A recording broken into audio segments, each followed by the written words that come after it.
नमस्कार मेरे प्यारे दोस्तों, आज हम एक बहुत ही महत्वपूर्ण और पवित्र श्लोक पर चर्चा करेंगे जो हमारे जीवन को एक नई दिशा दे सकता है।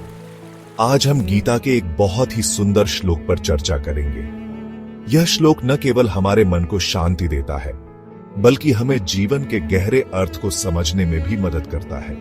यह श्लोक हमें जीवन का असली मतलब समझाता है। यह हमें बताता है कि हमारे कर्म और उनके परिणाम कैसे हमारे जीवन को प्रभावित करते हैं।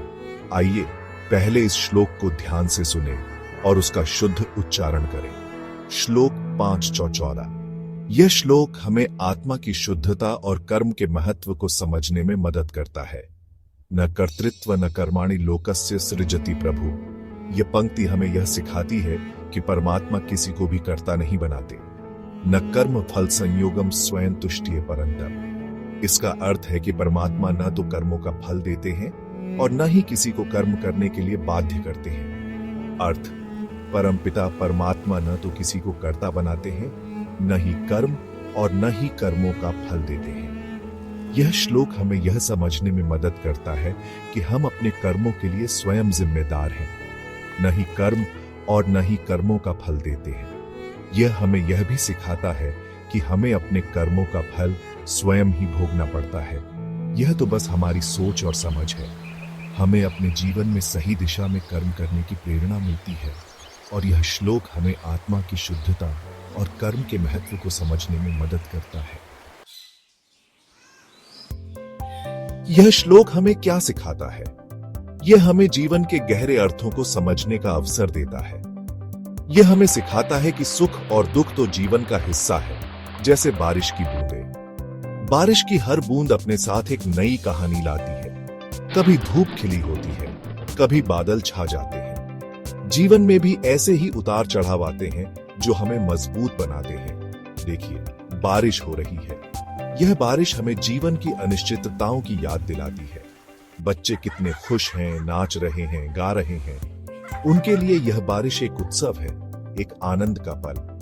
लेकिन वही बारिश किसान के लिए मेहनत का समय है। उसके लिए यह बारिश एक चुनौती है जिसे उसे पार करना है। वह भीगता हुआ अपने खेत में काम कर रहा है। उसकी मेहनत और समर्पण हमें प्रेरित करते हैं। दोनों के लिए एक ही बारिश, लेकिन अनुभव अलग अलग। यह हमें सिखाता है कि जीवन की हर परिस्थिति को अपने दृष्टिकोण से देखना चाहिए। जीवन में सुख दुख आते जाते रहते हैं, जैसे पंछी आते जाते रहते हैं। एक बाबा को देखिए, उनके चेहरे पर कितनी शांति है। उन्हें न सुख से फर्क पड़ता है, न दुख से। वो तो बस अपने कर्म करते रहते हैं, जैसे छोटे छोटे पंछी चहचहाते रहते हैं। हमें भी जीवन में ऐसे ही बनना है। जीवन में सुख और दुख दोनों आते हैं, लेकिन हमें इनसे ऊपर उठना है। सुख में बहुत नाचे नहीं, दुख में बहुत रोए नहीं। हमें अपने मन को स्थिर रखना है, चाहे परिस्थिति कैसी भी हो। ये समझें कि यह सब भगवान की लीला है। हर घटना, हर अनुभव हमें कुछ सिखाने के लिए आता है। जब हम सुख दुख से निरपेक्ष हो जाते हैं, तब हमें सच्चा आनंद मिलता है। एक ऐसा आनंद जो स्थायी है, जैसे एक दीपक हवा में भी शांत रहता है। हमें भी अपने मन को उसी तरह शांत रखना है। यही जीवन का सच्चा सुख है, जब हम अपने भीतर की शांति को पा लेते हैं। यही गीता का संदेश है। गीता हमें सिखाती है कि सच्चा सुख और शांति हमारे भीतर ही है।